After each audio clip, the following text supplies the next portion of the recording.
Parker Schnabel venait d'extraire 808 onces d'or du Yukon en une semaine, 1,6 million de dollars en valeur brute arrachée directement du sol à Dominion Creek.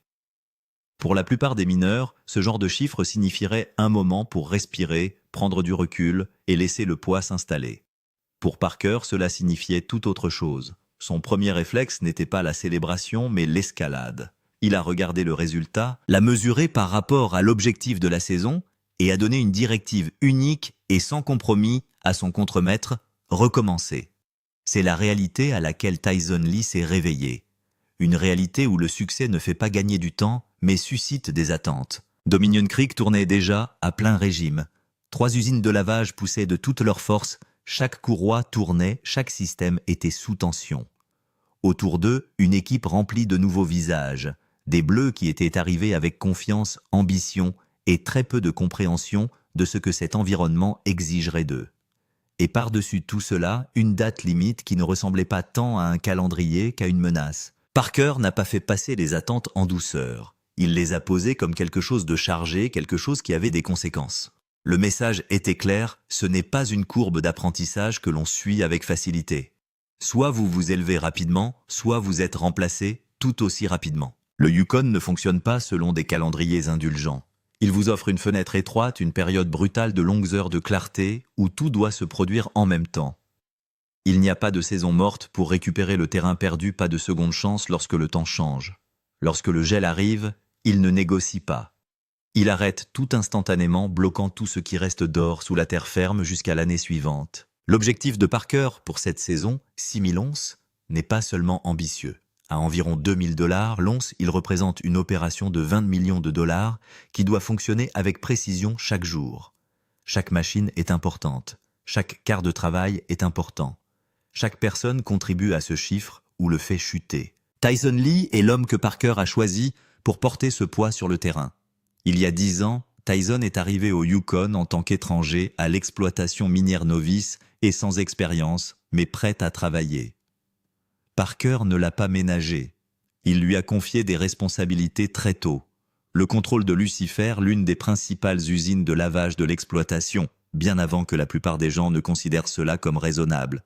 Ce n'était pas imprudent, c'était délibéré. Parker a toujours pensé que la pression révèle la vérité plus rapidement que toute autre chose. Tyson n'a pas plié sous la pression. Il s'est adapté, puis il s'est adapté à nouveau. Année après année, Parker a ajouté plus de responsabilités, plus de complexité, plus d'attentes. Et année après année, Tyson les a absorbés, en a tiré des leçons et a continué à aller de l'avant. Aujourd'hui, cette décennie de pression a fait de lui bien plus qu'un contremaître. Il est devenu une extension de l'état d'esprit de Parker. Quelqu'un qui ne se contente pas de suivre les instructions, mais qui comprend le système qui les sous-tend. Quelqu'un qui peut diriger plusieurs sites, gérer l'équipement, lire le terrain et prendre des décisions concernant le personnel après des journées de 16 heures qui se confondent les unes avec les autres. Mais même pour lui, cette saison semble différente. L'échelle a dépassé tout ce qu'il a pu gérer auparavant. Il ne s'agit plus seulement de mettre en place une usine de lavage et de l'optimiser. Il s'agit d'un mouvement constant. Déplacer une usine, en démarrer une autre, pousser la production à travers 2 systèmes de ruisseaux distincts, Sulfur et Dominion, tout cela en même temps. La charge de travail n'arrive plus par vagues, mais d'un seul coup. 3 stations de lavage découpent multiples des kilomètres de terrain. Chaque site demande de l'attention, chaque décision a du poids. Et quelque part, au milieu de tout cela, Parker a ajouté une autre tâche, qui pourrait être plus difficile que n'importe quel défi mécanique. Tyson doit évaluer son équipe. Il doit décider qui reste et qui part, parce que d'ici la fin de la semaine, un nom sera retiré du tableau. Les personnes prêtes à travailler ne manquent pas. La question est de savoir si elles peuvent être performantes. Tyson parcourt les sites, observant attentivement. Certains opérateurs comme Charlie et Michael sont solides. Expérimentés, fiables, ils ne posent pas de problème. Mais les nouvelles recrues sont une autre histoire. Lauren, Julian, Katie. De nouveaux conducteurs et opérateurs qui font leur entrée dans un monde qui ne ralentit pas pour l'inexpérience. Et puis il y a Amy, une ancienne institutrice devenue opératrice de chargeuse, qui essaie de combler un fossé plus large qu'il n'y paraît de l'extérieur. Sur le papier, elle se débrouille bien. Mais le papier ne gère pas les équipements, c'est la réalité qui s'en charge. Ce qui rend cette décision si difficile, c'est que l'exploitation minière n'est pas seulement une question de performance individuelle, c'est une question de système. Un opérateur faible ne se contente pas de sous-performer, il perturbe tout ce qui lui est relié. Si une excavatrice ne nettoie pas correctement la paille, le matériau qui alimente l'usine de lavage est contaminé. Un matériau sale entraîne une récupération plus faible. Une récupération plus faible signifie moins d'onces. Et moins d'onces répétées au fil des jours et des semaines signifie que la saison entière commence à s'éloigner. C'est une chaîne et chaque maillon a un poids. Il n'y a pas d'isolement. Une erreur se répercute en aval. Tyson regarde l'un des nouveaux opérateurs travailler, mesurant chaque mouvement, chaque hésitation. Aide-t-il ou nuit-il? La paille est-elle nettoyée comme elle devrait l'être, ou cela va-t-il leur coûter plus tard? Combien de fois doit-il intervenir, corriger, se répéter? Il y a une frustration silencieuse dans ce processus, le genre qui se développe lentement au cours de longues journées. Il en plaisante, mais il y a une vérité sous-jacente. J'aurais déjà fini, mais j'ai eu de l'aide. Ce n'est pas de l'amertume, c'est la réalité d'essayer de porter un système où tout le monde n'avance pas à la même vitesse. Et pourtant, la pression n'est pas seulement opérationnelle, elle est humaine. Ce sont de vraies personnes qui sont venues au Yukon à la recherche d'opportunités certaines pour la première fois animées d'une confiance et d'une détermination qui n'ont pas encore été mises à l'épreuve par la réalité. Tyson comprend cela mieux que quiconque parce qu'il a été l'un d'entre eux. Il se souvient de ce que cela fait d'être jeté dans des situations pour lesquelles on n'est pas prêt, d'apprendre sous la pression de comprendre les choses parce qu'il n'y a pas d'autre option. Parker ne lui a pas donné ces opportunités parce que c'était facile. Il les a données parce que c'était nécessaire. Parce que dans ce métier, on n'apprend pas vraiment tant qu'on n'est pas forcé d'être performant. Mais cela ne change rien au calcul. L'objectif de 10 000 onces de Parker est déjà en marche. La saison n'attend pas que quelqu'un rattrape son retard. Chaque jour où un opérateur peine dans ce siège est un jour où l'ensemble de l'opération fonctionne en dessous de son potentiel. L'usine de lavage ne se soucie pas de l'effort. Le nettoyage ne mesure pas l'intention. Le décompte de l'or ne reflète qu'une seule chose, ce qui est effectivement passé par le système. Et si ce chiffre n'est pas atteint, il n'y a pas d'excuse qui puisse le rattraper. Il y a une autre complication qui rend le travail de Tyson encore plus difficile. Tous les opérateurs ne travaillent pas à portée de main. À Dominion Creek, Kayden est positionné en amont, alimentant en matériaux l'une des coupes les plus hautes.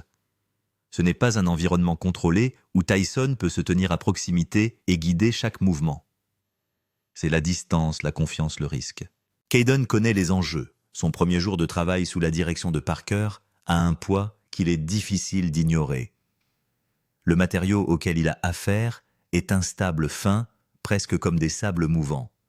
Un mauvais mouvement, une erreur de jugement, et la situation peut basculer très vite. Et Tyson ne peut pas être partout.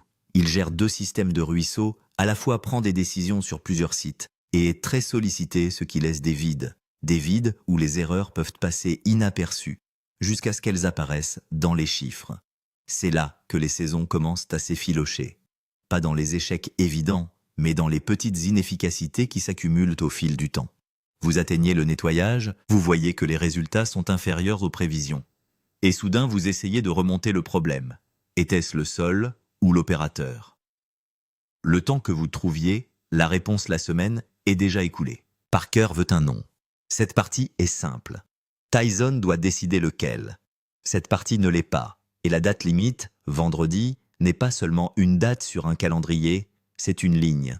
Un moment où l'hésitation n'est plus une option et où une décision doit être prise, qu'elle soit juste ou non. C'est un signal. Agissez vite, décidez proprement. Ne laissez pas les sentiments ralentir une opération qui commence enfin à fonctionner comme elle a été conçue. La date limite est ce vendredi. Ce que D sait, c'est que D se montre quand Tyson en a le plus besoin. Un mineur chevronné, quelqu'un qui a pris toutes les décisions difficiles en matière de personnel qu'il y a à prendre dans ce secteur. Quelqu'un qui a passé suffisamment de temps au Yukon pour comprendre ce qui arrive aux contremaîtres, qui attendent trop longtemps avant de prendre une décision comme celle-ci, et ce qui arrive à ceux qui prennent une décision claire et nette et vont de l'avant. Tyson explique où il en est. D écoute, pose quelques questions discrètes. Il n'essaie pas de résoudre le problème à la place de Tyson. Il s'assure d'abord d'avoir une vue d'ensemble. D sait faire la différence entre quelqu'un qui a besoin qu'on lui dise ce qu'il doit faire et quelqu'un qui sait déjà ce qu'il doit faire et qui a juste besoin qu'on lui en donne la preuve avant de passer à l'action. Tyson est du deuxième type. Quand Tyson a fini D, n'hésite pas. S'ils ne font pas le travail, s'ils ne comprennent pas le travail, vous allez vous battre avec lui tout au long de la saison. C'est le moment de faire le tri. Vous savez que vous en êtes conscient. Il a raison et Tyson sait qu'il a raison. Le plus difficile n'est pas de savoir, mais de savoir que la personne qui se trouve à l'autre bout de la chaîne est venue au Yukon comme Tyson l'a fait il y a 10 ans, dans l'espoir d'y rester pendant des années. Laisser partir quelqu'un, se débarrasser de quelqu'un. Ce n'est pas une décision que je prends à la légère, dit Tyson. Ils auraient pu venir ici comme moi il y a 10 ans, en espérant rester ici pendant des années et des années. Dès le regarde. Chaque promotion, chaque étape que vous avez franchie, vous l'avez méritée. Alors prenez une décision et tenez-vous-y. Commencez à vous entourer de bonnes personnes. Il se dirige vers la porte. Fier de toi, mon fils. La coupe. À Sulphur Creek, à 25 km à l'ouest. L'une des premières décisions de la saison en matière de personnel a déjà pris effet, et Cadon l'a subi. Il a été déplacé, pas licencié, pas renvoyé chez lui, mais il est passé du poste de creuseur, le travail pour lequel il est venu ici, à celui d'opérateur de chargement. Il n'est pas derrière les commandes de l'excavatrice. Il voulait courir, il le nourrit. C'est une rétrogradation en tout sauf en non. Il ne sait pas exactement comment cela s'est passé. Il ne sait pas avec certitude si c'est Tyson qui a pris la décision ou si elle est venue de plus haut. Ce qu'il sait, c'est qu'il est difficile de progresser dans son travail lorsque le contremaître qui est censé vous faire progresser est réparti sur 2 autres chantiers en même temps. J'ai coulé le 480, je vais avoir besoin de votre aide avec une autre houe pour sortir cette chose. Elle est enterrée là comme au-dessus des cadres de la voie. Je serai là dès que possible. J'espère que cette pelleteuse n'est pas très coincée parce que j'ai d'autres chats à fouetter et qu'elle n'a pas le temps de surveiller chacun de tes mouvements. Ce n'est pas ma faute si Tyson n'est pas là pour me donner des conseils, dit Cadon. Il y a du vrai là-dedans. Ce n'est pas toujours la faute de l'opérateur. Les débuts de saison sont chaotiques. Des machines qui bougent, des sites qui se lèvent en même temps, tout le monde qui tourne à plein régime dès le premier jour. Le mentorat disparaît. Le contremaître ne peut pas être partout. Certains opérateurs sont jetés dans le grand bain et se débrouillent seuls. Et il n'y a pas de moyen facile de savoir, au cours du premier mois, qui est qui, surtout lorsque la personne en question essaie vraiment et n'a pas encore trouvé le rythme. Ce qui est difficile au Yukon, ce qui le différencie de presque tous les autres endroits où l'on peut apprendre ce métier, c'est qu'il n'y a pas de période de ralentissement. Il n'y a pas de semaine tranquille où la pression est moindre. Et quelqu'un d'expérimenté peut guider un nouvel opérateur à travers les nuances de la lecture de la paie et du nettoyage des coupes, et comprendre pourquoi l'usine de lavage a besoin que le matériau soit préparé d'une certaine manière. Chaque semaine est une semaine de production. Chaque jour compte pour le total. Il n'y a pas de mode d'entraînement. Cadon le sait. Il ne se fait pas d'illusions. Il a vu l'opération se dérouler et sait ce que l'on attend de lui. Il veut juste pouvoir y retourner. J'espère que je pourrai retourner creuser et payer, dit-il tranquillement, parce que c'est mon lieu de prédilection, mon grand bac à sable. Il le pense vraiment. Et le siège du chargeur, s'il le travaille correctement, est son audition. Montrer qu'il peut lire le matériel de l'extérieur. Montrer qu'il comprend ce dont l'excavateur a besoin et pourquoi. Mériter la confiance, un quart de travail à la fois. C'est le travail maintenant. Ce n'est pas le travail qu'il est venu chercher, mais c'est le travail qu'il a. Et dans une opération fonctionnant à ce rythme, la seule direction à suivre est celle de l'avant. Parker a déjà vu cela se produire, la rétrogradation qui semble être une impasse mais qui est en fait une seconde chance habillée différemment. Que Cadon le voit de cette façon ou non déterminera la suite de sa saison. Et puis il y a l'opérateur qui n'a pas été retenu, qui est monté dans le camion de Parker et a été reconduit sur la route dont la saison s'est terminée avant d'avoir vraiment commencé. Il était vraiment gentil, dit l'un des membres de l'équipe. Il a vraiment essayé mais il s'est un peu surestimé. Quand je l'ai raccompagné, il m'a dit « Je pensais que ce serait beaucoup plus facile que ça. » C'est le fossé qui sépare le désir d'extraire de l'or au Yukon de l'exploitation réelle de l'or au Yukon. Parker a vu ce fossé se refermer une centaine de fois. Ceux qui disent cela ne reviennent jamais. Ceux qui ne le font pas. Ceux qui, face au froid, aux horaires et à la machine qui refuse de coopérer, décident de se débrouiller malgré tout. Ce sont ceux-là qui finissent par devenir des Tyson. L'équipe de Parker passe à la semaine suivante sans lui. Pour la première fois de la saison, Parker fait fonctionner les 3 stations de lavage ensemble pendant une semaine complète. Roxanne à Sulphur Creek, Bob à Dominion's Bridge, Cut, Lucifer à Golden Mile sur Dominion Creek. Notre objectif cette année est de faire fonctionner les usines le plus tôt possible et de les maintenir en activité. Les gens doivent comprendre quelles sont les responsabilités et les attentes. Et vous savez, elles doivent être satisfaites. La semaine dernière, la récolte s'est élevée à 527 onces. C'est solide, mais ce n'est pas le rythme que Parker doit maintenir pour 10 000. À ce rythme, le calcul n'est pas clos par le gel. Il a besoin que l'opération fonctionne à un niveau que la semaine dernière a laissé entrevoir mais n'a pas totalement atteint. 3 usines, une semaine complète, chaque site fonctionnant correctement. C'est le premier vrai test pour savoir si la configuration que Tyson a mise en place à travers les déplacements de machines, les évaluations d'équipe et la logistique de broyage d'un début de saison tient vraiment la route lorsque les 3 pistons sont allumés en même temps. La réponse est sur le point de tomber sur le pèse-personne. Roxane commence. Mon pèse-personne ne monte pas assez haut, dit Mitch. Le sourire est plus révélateur que les chiffres. Ce n'est pas de la frustration, c'est le plaisir spécifique de quelqu'un qui a regardé suffisamment de casseroles décevantes pour comprendre exactement ce que signifie une casserole pleine. La première fournée arrive à 300 onces à plat juste au bon moment. Dans la plupart des exploitations, on parlerait d'une semaine de transport, une bonne semaine. La plupart des contremaîtres seraient satisfaits. Mitch attrape le thermos, le récipient secondaire que l'on apporte quand on sait déjà que la casserole ne suffira pas, parce que la casserole ne suffit déjà pas. Et l'or continue d'arriver. Ce n'était pas assez, le thermos ajoute encore 50,7 onces. Le compte final de Roxane, 350,7 onces.